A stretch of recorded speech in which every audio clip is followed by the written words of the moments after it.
दोस्तों, करीब 50 साल की महिला अपने 2 बेटों के साथ में प्रयागराज के महाकुंभ में स्नान करने के लिए जाती है। स्नान करने के बाद जैसे ही वह बाहर निकलती है, अचानक से उसकी नज़र एक अघोरी बाबा पे पड़ जाता है और अघोरी बाबा को वह बार-बार एक टक लगाए देख रही थी। कभी वह उनके हाथों को देख रही है, तो कभी उनके आँखों को देख रही है, तो कभी उनके ललाट को देख रही है। इस तरह से बार-बार वह उनके आगे-पीछे चक्कर काट रही थी और इस तरह से एक जगह जाकर वह रुक जाती है और लगातार जब वह बाबा की तरफ देख रही थी तो देखते ही देखते उसके आंखों से आंसू टपक रही थी। कहना तो वह बहुत कुछ चाह रही थी, लेकिन अब उसकी आवाज जो है वह निकल ही नहीं पा रही थी। अब जब बेटा ने अपनी माँ को इस रूप में देखा तो वह अपनी माँ से कहता है, माँ तुम बहुत परेशान दिख रही हो, क्या बात है, क्या दिक्कत है, ऐसी क्या परेशानी है। जैसे ही बेटा ने अपनी माँ से ये बात पूछी तो माँ कहने लगती है, बेटा कुछ भी नहीं।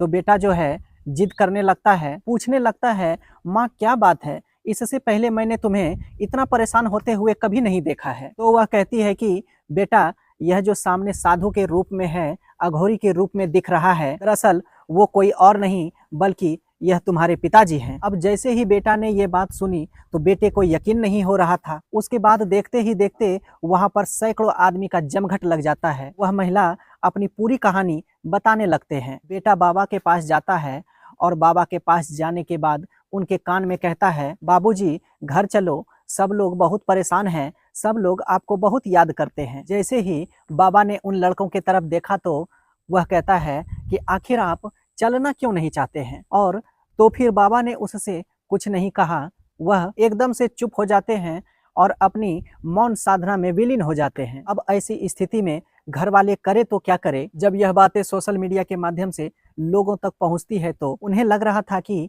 यह कोई चमत्कार से कम नहीं है। जो व्यक्ति 27 साल पहले घर से लापता हो गया हो, वह महाकुंभ में जहां करोड़ों लोग जा रहा हो, वहां आखिर इस महिला को इसके ही पति क्यों मिलते हैं। दोस्तों, कहानी बहुत ही रोचक है, बहुत ही अनोखा है।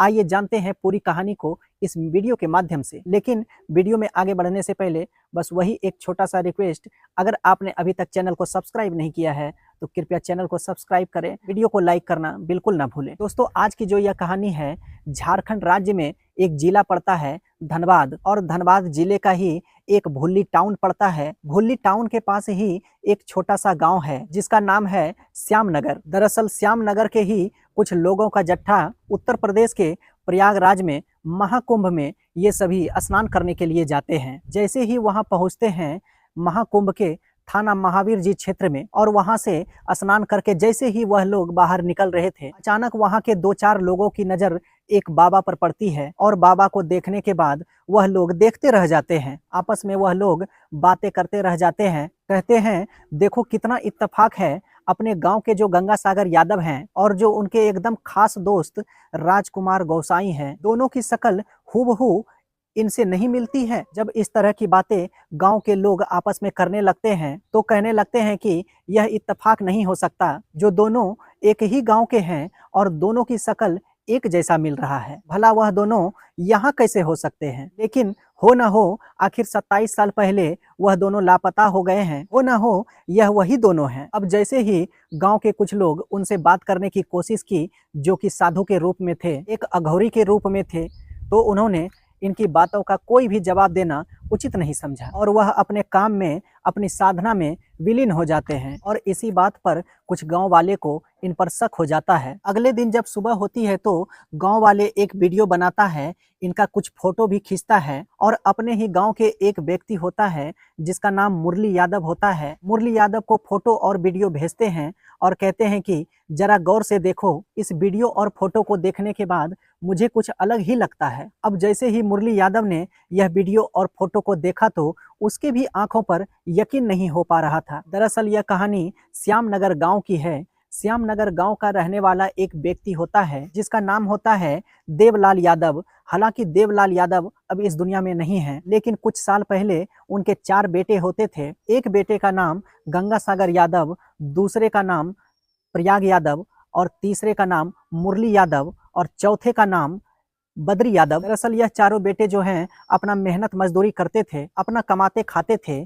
इन्हीं में से एक बेटा होता है जिसका नाम गंगा सागर यादव होता है। गंगा सागर यादव पशुओं का व्यापार करता था, कभी पशुओं को बेचता था, तो कभी पशुओं को खरीदता था, तो कभी दूध का व्यापार करता था। इस तरह से लगातार अपना व्यापार, अपना कारोबार कर रहा था। यह बात साल 1998 का है। उनके छोटे भाई का शादी समारोह होने वाली थी। वह अपनी पत्नी से कहता है, जिसका नाम धनवती देवी होता है, वह धनवती देवी से कहता है कि तुम्हारे पास तो कोई अच्छे कपड़े भी नहीं हैं। मैं एक काम करता हूँ, शहर जाता हूँ और वहाँ से तुम्हारे लिए एक अच्छा सा साड़ी ले आता हूँ। अब जैसे ही गंगासागर ने यह बातें अपनी पत्नी से कही तो उसके पत्नी के लिए यह कोई नई बातें नहीं थी, क्योंकि उसके पति का अक्सर शहर आना जाना होता रहता था। दरअसल धनवती देवी का एक बेटा होता है जिसका उम्र लगभग 2 साल के आसपास होता है और वह लगभग 4 महीने की गर्भवती भी होती है। पति जब शहर के लिए जाता है तो शाम हो जाता है, लेकिन उसका पति वापस नहीं आता है। भाई की शादी भी नजदीक आ चुका था और इसी तरह से 2 दिन, 3 दिन, 4 दिन बीत जाता है। दरअसल वह इस तरह से पहले भी गायब हो जाया करता था। जब पशुओं का वह व्यापार करता था तो कई कई दिन तक वह घर से गायब हो जाता था। अब इस तरह से घर वालों की चिंता बढ़ जाती है, परेशानी बढ़ जाती है। फिर घर वालों ने जो है अपने नज़दीकी पुलिस स्टेशन में जाकर यह सूचना देता है कि उसका पति जो कि घर से लापता है। हर जगह खोजने का प्रयास किया गया, लेकिन उसका कहीं भी अता पता नहीं चल पा रहा है। पुलिस ने भी बहुत प्रयास की और पुलिस ने यह भी कहा, आप भी प्रयास करते रहिए। और उन्होंने यह भी कहा कि रिश्तेदार, दोस्त, नाते जो भी हैं, उनसे भी पता करने का प्रयास करें। तो एक बचपन का दोस्त होता है जिसका नाम राजकुमार गोसाई होता है। राजकुमार गोसाई भी अपने घर से लापता था। अब यह देखकर लोग अंदाजा लगाने लगते हैं कि लगता है दोनों दोस्त कहीं व्यापार करने के लिए निकल गया है, इसलिए अभी तक लौटकर वापस नहीं आए हैं। अब इधर परिवार वालों की चिंता बहुत ज़्यादा बढ़ने लगती है। अब दोस्तों चिंता इसलिए बढ़ रही थी क्योंकि इन दोनों का पता कुछ भी कहीं भी नहीं चल पा रहा था। अब जब समय आगे बढ़ने लगता है तो कुछ समय बाद परिवार वालों को यह सूचना मिलती है कि बिहार की राजधानी पटना के अंदर एक बस का एक्सीडेंट हुआ है। हो ना हो वहाँ पर तुम्हारे पति यानी कि गंगासागर का मरने की खबर है। परिवार के लोग इस सूचना को पाकर मौके पर पहुंच जाते हैं पटना। और पटना पहुंचने के बाद जो भी वहां पर कैजुअल्टी हुई थी, वहां पर पहुंचकर वह अपने पति की यानी कि गंगासागर यादव की तलाश जारी कर देती है। लेकिन धनवंती देवी को वहां पर अपना पति नहीं मिलता है और वह निराश होकर वापस लौट जाती है। इसके बाद चाहे वह कहीं मेला हो, चाहे ऐसा कोई जगह हो जहां पर पुलिस के द्वारा गुमशुदा होने की खबर मिलती थी, या फिर कोई अखबार का समाचार है, यानी कि जहां जहां भी वह खोजबीन कर सकते थे, अपना प्रयास कर सकते थे, वहां वहां करते हैं। लेकिन गंगासागर यादव की कोई अता पता नहीं चल पा रहा था। वह जब 4 महीने की गर्भवती थी तो एक बेटा पैदा होता है। बड़े वाले बेटे का नाम कमलेश होता है और छोटे वाले बेटे का नाम विमलेश यादव रखा जाता है। वक्त का पहिया ऐसे ही आगे बढ़ रहा था।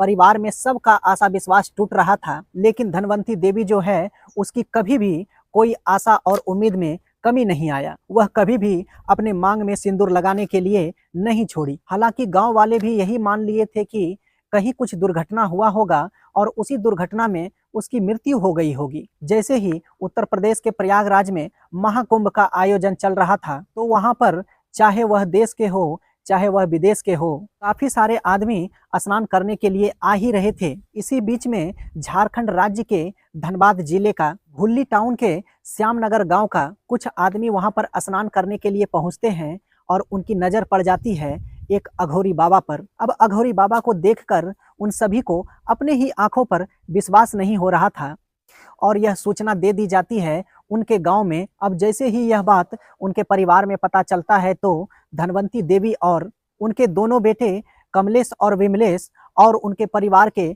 लगभग 10 आदमी साथ में प्रयागराज के महाकुंभ में पहुंच जाते हैं। दोस्तों 26 जनवरी 2025 को यह सभी ठीक वहीं पहुंच जाते हैं जहां पर इन अघोरी बाबा का टेंट गाड़ा हुआ था। बाबा का खुद का रहने का जगह बना हुआ था। अब वहां पर धनवंती देवी पहुंचकर जब अपने पति को देखती है तो वह देखते ही जोर जोर से बिलख बिलख कर रोने लगती है। बेटे को भी यकीन हो चुका था क्योंकि कोई भी पत्नी अपने पति को आसानी से भूल नहीं सकती। इसके बाद उस अघोरी बाबा ने पूछा कि तुम क्यों रो रही हो। उसके बाद उस महिला ने कहा कि आप भूल रहे हैं कि आप मेरे पति हैं।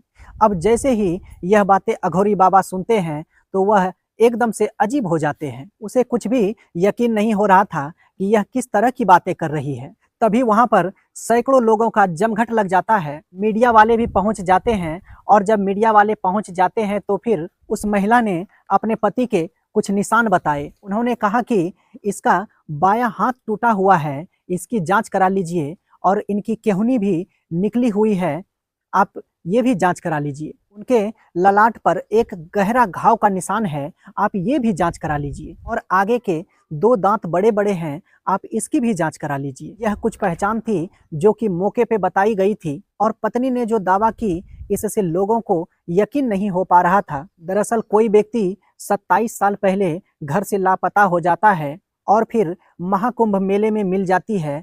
इस तरह की कहानी तो या तो फिल्मों में देखी होगी या तो किताबों में सुनी होगी, लेकिन ऐसा कोई मामला सचमुच का सामने आ जाए यह तो बड़ा अजीब हो जाता है। लोगों को यह कोई चमत्कार से कम नहीं लग रहा था। हालांकि फिर किसी ने उनके बेटे से कहा कि तुम उनके कान में जाकर कहो कि बाबूजी आप घर चलिए, सब कोई बहुत परेशान हो रहे हैं। जैसे ही बड़े बेटे कमलेश उनके पास जाते हैं जो कि अब 29 साल का हो चुका था, वह बाबा के कान में जाकर कहता है कि बाबूजी घर चलिए, सब लोग आपको बहुत याद करते हैं, सब लोग बहुत ज़्यादा परेशान हैं। माँ को देखिए अभी तक भी आपके नाम का सिंदूर लगा रही है। जैसे ही यह सब बातें बाबा को कहते हैं तो बाबा कहते हैं कि मेरे कानों में सिर्फ महादेव की आवाज़ ही गूंजती है, इसके अलावा मुझे कुछ सुनाई नहीं देता है।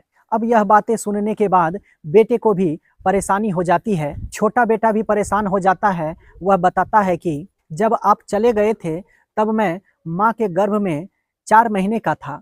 अब तो घर चलिए बाबूजी, सभी लोग वहाँ पर रो रो कर कह रहे थे।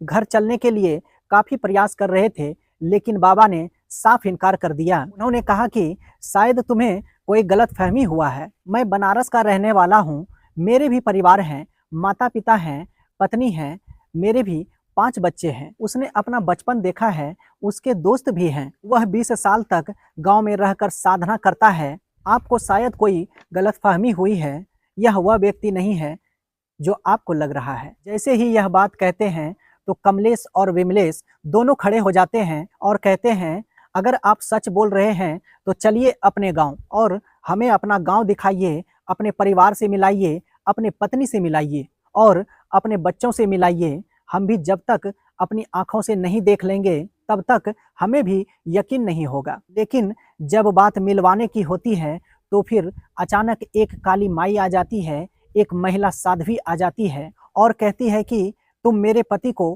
परेशान नहीं कर सकती हो। जब उससे पूछा जाता है कि आप कौन हैं तो वह कहती है कि मैं इनकी दूसरी पत्नी हूँ। अगर आप लोग इनको परेशान करने की कोई भी कोशिश की तो मैं उनकी जान ले लूंगी। इस तरह की बातें होती है और फिर वह महिला पथराव करना भी शुरू कर देती है। अब यह मामला पुलिस तक पहुंच जाती है, मीडिया में भी काफ़ी फैलने लगती है।